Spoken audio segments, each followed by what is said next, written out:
Ahmed Fadel, El Rubio, una historia del Sáhara. La guerra.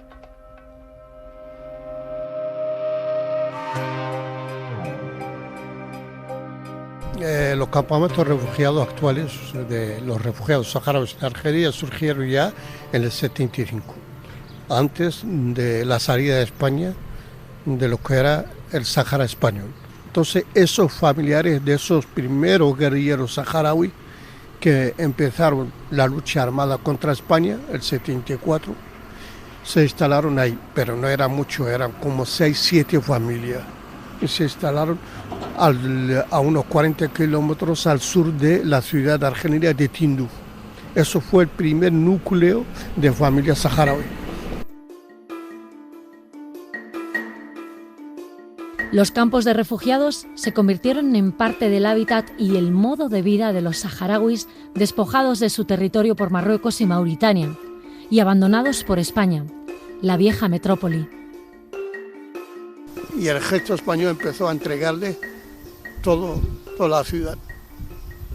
Y entraron en Dakhla y el ejército español les entregó, porque Dakhla fue la última entrega, porque desde ahí fueron en barco los españoles y les entregaron la ciudad. El antiguo cuartel de la Legión, de Alejandro Farnesio, lo entregaron las autoridades españolas al ejército mauritano.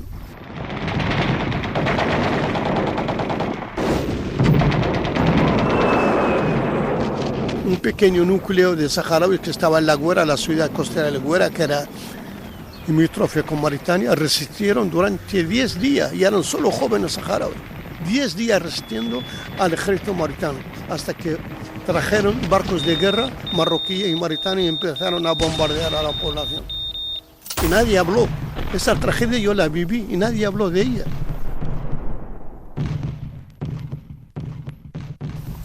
Entonces ya empezó a vivirse la tragedia y el horror de la ocupación.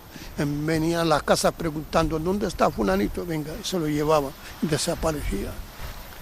Sobre todo en el norte, desapareció mucha gente que hasta el momento no se sabe dónde está, fueron fusilados y están en fosas comunes. Cada vez se descubre alguna fosa de gente en los que hay niños y mujeres que fueron fusilados simplemente porque son saharauis.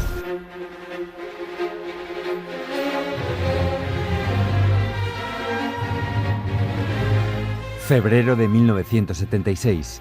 El Consejo Nacional Saharaui proclama la República Saharaui Democrática.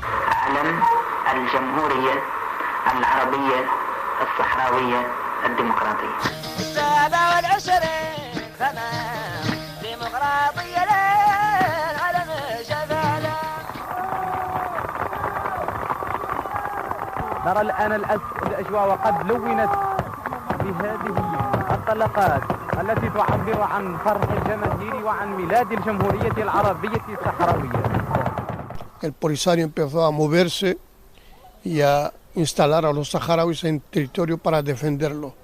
Y fue la Argelia la que dio el sur de Argelia, dijo esto es para donde se puedan instalar los saharauis, porque iban siendo perseguidos por Mauritania desde el sur y por Marruecos desde el norte, y con ayuda de todo Occidente y de toda la dictadura árabe, porque era el único lugar donde se habían unido todo el Occidente democrático y respetuoso con los derechos humanos, con las terribles dictaduras árabes, que siguen siendo hasta el momento amigas de Occidente.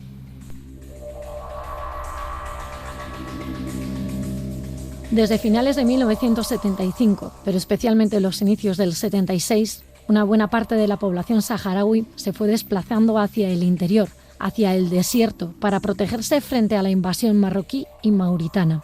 La población civil acabó llegando a Umdraiga, un lugar donde existían muchos pozos de agua utilizados por las poblaciones nómadas del desierto. Fue el primer campo de refugiados saharaui de la gente que iba desplazándose de la zona sur.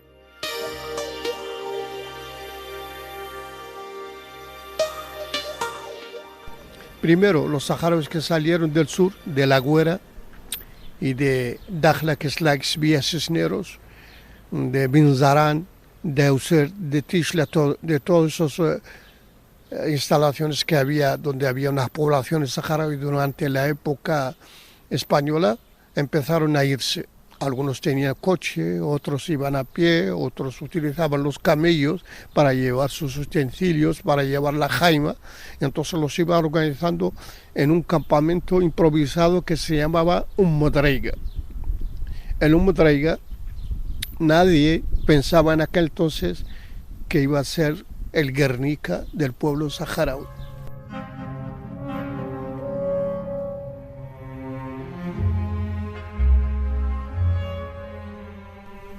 Entonces iban viniendo gente, instalaron ahí una pequeña jaima como dispensario, donde había unas mujeres, 2 españolas, una catalana y una vasca, y las demás eran saharauis. Y iban viniendo la gente, como decía, al campamento, iban montando gente, y la gente no conocía ni siquiera que había aviones, porque nunca habían visto un avión.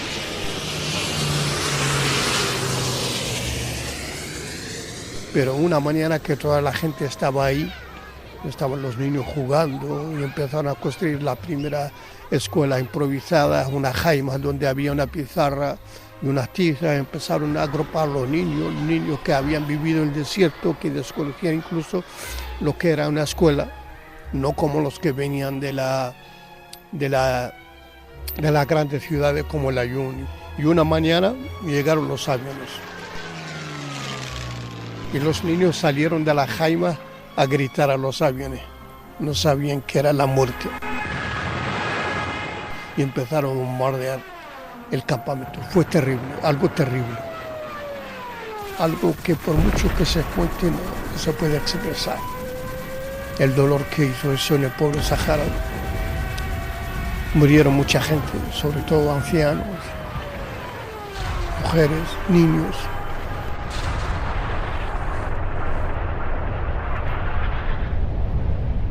Por eso Modreiga es un poblado que los saharauis no pueden olvidar, porque es difícil encontrar una familia saharaui que no haya perdido a nadie en ese bombardeo.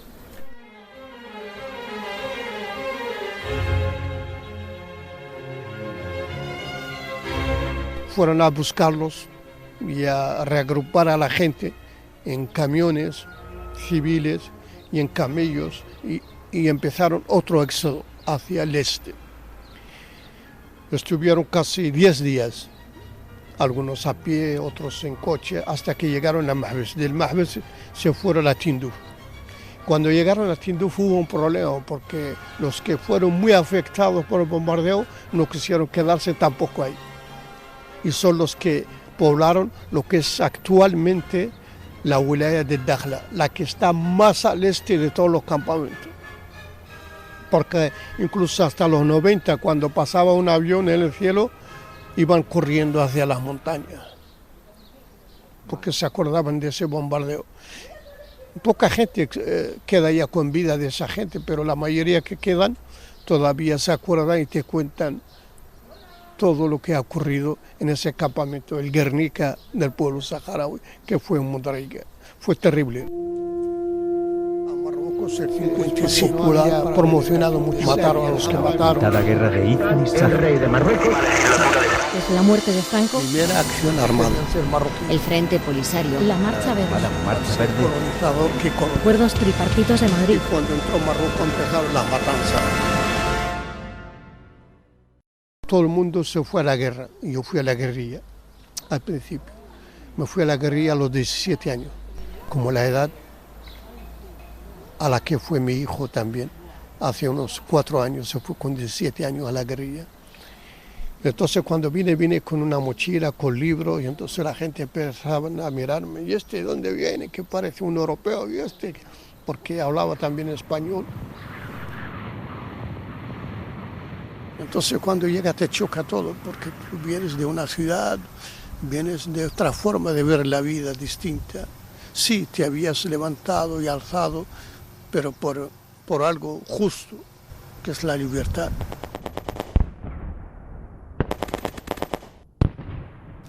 Pero de pronto ves que ahí hay saharauis que encuentras también el frente, que vienen de los confines del desierto.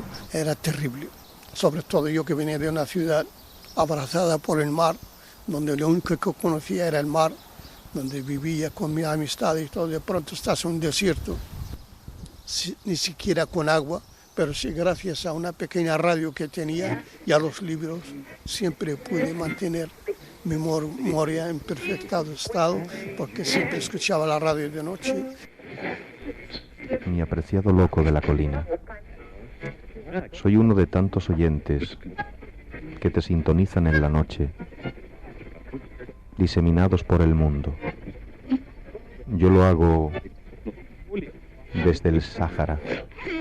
Y luego de día leía cuando no teníamos nada que hacer, y luego, claro, nos desplazamos de un sitio a otro, entonces te acostumbras a eso, es cada día, aunque es difícil, realmente es difícil, y después de cada 3 meses puedes tener 15 días de descanso e irte a los campamentos, pero cuando vas a los campamentos tampoco tienes familia ahí.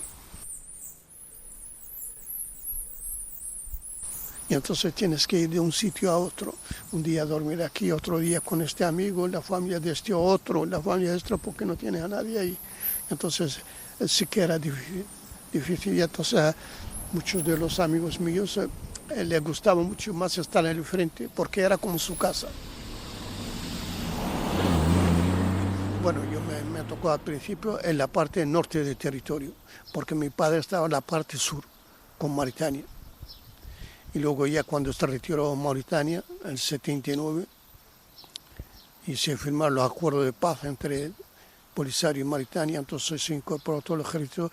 Marruecos ocupó lo que había ocupado Mauritania, menos la ciudad de La Guera, porque es limítrofe con Mauritania. Entonces, en un tratado con el Polisario de Mauritania dijeron que no pueden entregar ese territorio porque es una amenaza, porque también no se olvidan de que Marruecos sigue reivindicando Mauritania y todo el sur de Argelia.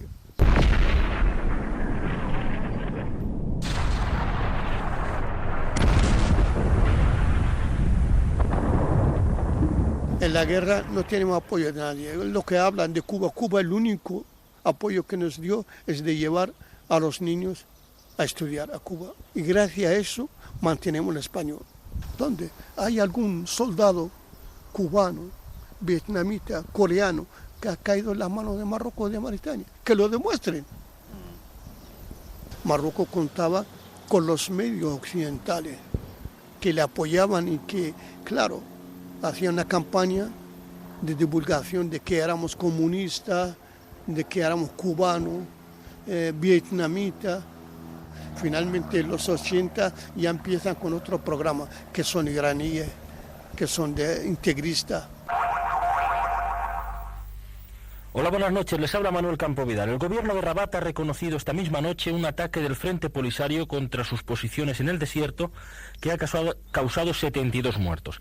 Este ataque se produce solo horas después de que el rey Hassan II de Marruecos... Nosotros hacíamos batallas rápidas de noche y porque conocíamos el territorio. Era un factor muy positivo para nosotros. Ellos no conocían el territorio. Estaban en bases con compañías militares, el ejército real marroquí, pero no podían moverse porque nosotros sí que nos movíamos en Land Rover y teníamos fusiles de asalto, ametralladoras y hacíamos incursiones en cada parte. Entonces ellos vieron que estaban perdiendo la guerra. Es cuando entró Israel y es la que trajo la idea del muro defensivo. Lo primero lo hicieron en lo que llamaron triángulo útil, que era para preservar la cinta de fosbucra, de los fosfatos. Hicieron alrededor de esa cinta, alrededor del ayuno, hicieron lo que llamaron triángulo útil.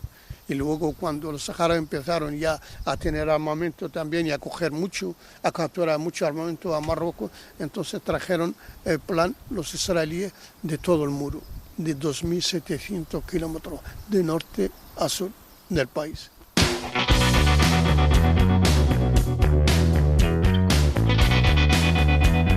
A comienzo de los 80 del siglo pasado, el gobierno de Marruecos, cansado de los cruentos combates con las guerrillas saharauis, decidió construir una línea de fortificaciones que sumaban más de 2.700 kilómetros para poder detener las incursiones guerrilleras en el territorio ocupado. Al otro lado de los muros quedó el territorio controlado por el Frente Polisario, una estrecha franja de terreno de unos 90.000 kilómetros cuadrados ubicada al este, en la frontera con Argelia y Mauritania.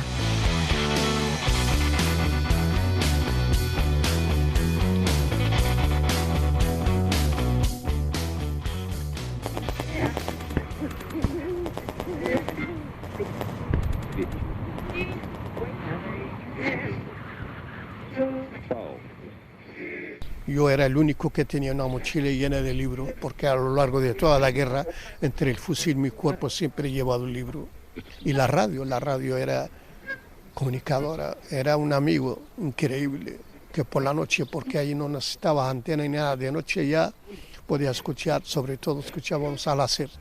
Loco, entre el pueblo saharaui, tú y tu programa, habéis ganado las simpatías y el aprecio de todos nosotros, hasta el extremo de convertirte en el compañero omnipresente e inseparable de miles de jóvenes saharauis que en cada trinchera de combate, durante las largas y frías noches del invierno y en las ardientes noches del verano, luchan infatigablemente por la dignidad y la libertad de su pueblo.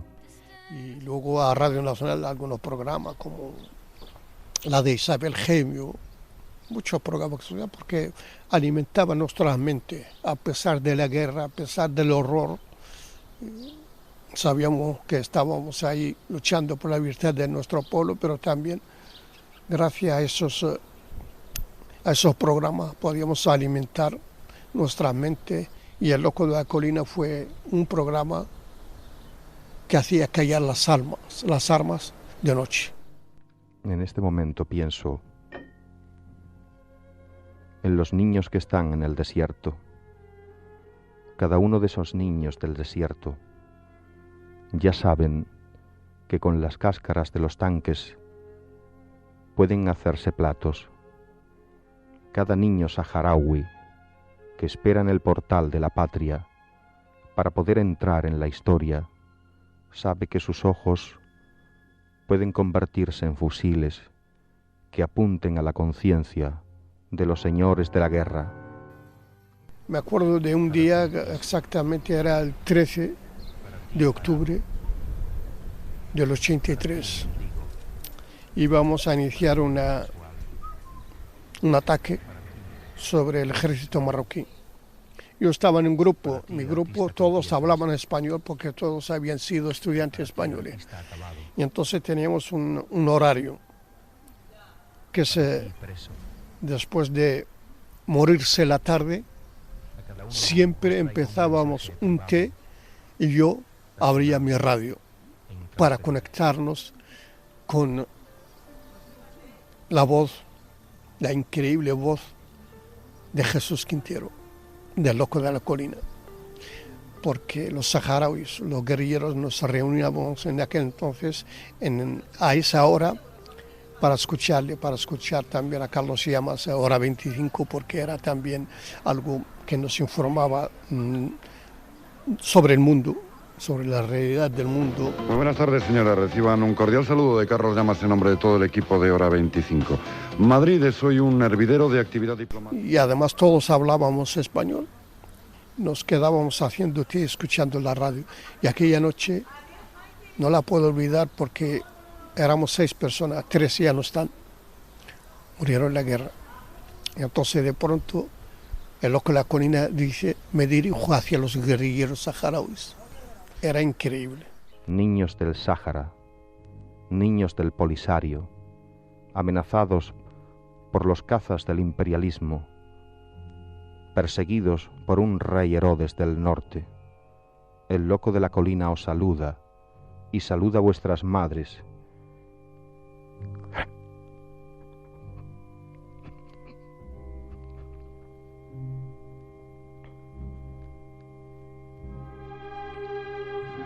El Polisario vencerá, como venció el sandinismo y el Vietcong. Nadie puede parar la historia con la fuerza de las armas.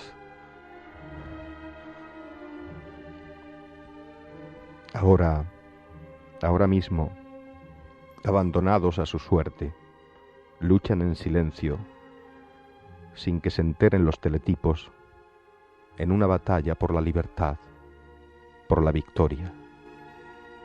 Algunos se fueron en esa oscuridad, se alejaron con el pretexto de hacer pis, pero era para desahogarse, porque claro, recordaban su juventud y éramos un grupo de combatientes que llevamos tantos años ahí en la guerrilla.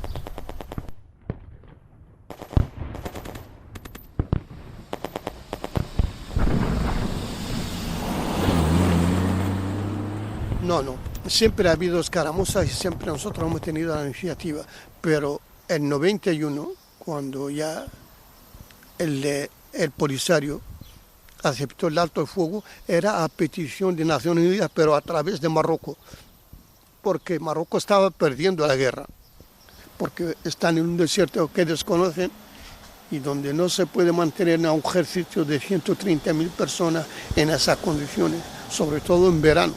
Los saharauis son un grupo de un ejército, no de muchos guerrilleros, pero sí de guerrilleros que conocen muy bien su territorio y de gente convencida, no es igual a un soldado a que tú pagas para que esté ahí. Septiembre de 1991. Entra en vigor el alto el fuego entre Marruecos y el Frente Polisario. Ambas partes aceptaron la propuesta elaborada por la ONU, que también plantea un referéndum para la resolución del conflicto. Se crea la MINURSO, Misión de Naciones Unidas para el Referéndum del Sáhara Occidental, pero la falta de consenso sobre el censo poblacional irá postergando la celebración de dicho referéndum. Y entonces fue un error, a mi juicio, del Polisario, aceptar el alto al fuego, porque nosotros ya teníamos controlado todo el territorio y ya atacábamos al muro por todas partes. Habían derribado los aviones marroquíes, ya no podían ya cruzar el cielo saharaui. Estaban incluso sabiendo, porque mucha gente no sabe eso, que el espacio aéreo saharaui sigue siendo administrado por España. Y en ese espacio entraban los cazas marroquíes para matar a saharaui, como ocurre ahora con los drones. Y eso es algo que controla, según Naciones Unidas, el Reino de España. Entonces, cuando Marruecos vio que tenía perdida la guerra, es cuando pidió, y a través de países amigos como España, Estados Unidos y Francia, que son los esenciales en Marruecos, el plan de paz, para realizar un referéndum que hasta el momento, 30 años después, no se ha realizado.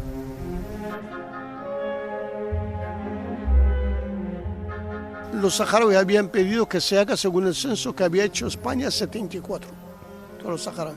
Al final Marruecos lo aceptó, pero con condiciones, para intentar introducir a colonos. Por eso llevó una campaña de traer colonos, vestirlos con la darrat típica saharaui y la melfa, que son y sobre todo enseñarles el hasanía, el idioma que hablan los saharauis y los mauritanos. Pero eso les resulta muy difícil, porque cualquiera que hable con ellos notará de que no son saharauis. Por eso son los jefes de tribu los que indican quién es saharaui y quién no es saharaui, porque ellos se conocen, porque era una sociedad tribal y se reconocían todos. Con decir tu nombre y el apellido ya saben quién eres. Entonces ellos intentaron meter a marroquíes y perturbar el censo. Luego, cuando vieron que eso no podía ser así, es cuando ya rompieron definitivamente lo de el referéndum. Dijeron, no, porque no lo vamos a ganar. Entonces, con ayuda, claro, de Estados Unidos, de Francia y de España.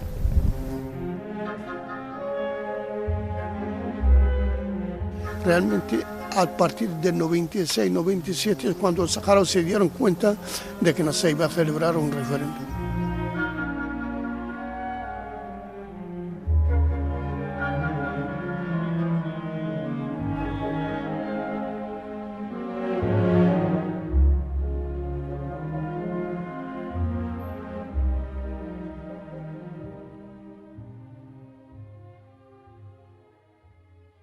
Guión y dirección Juan Luis Jiménez.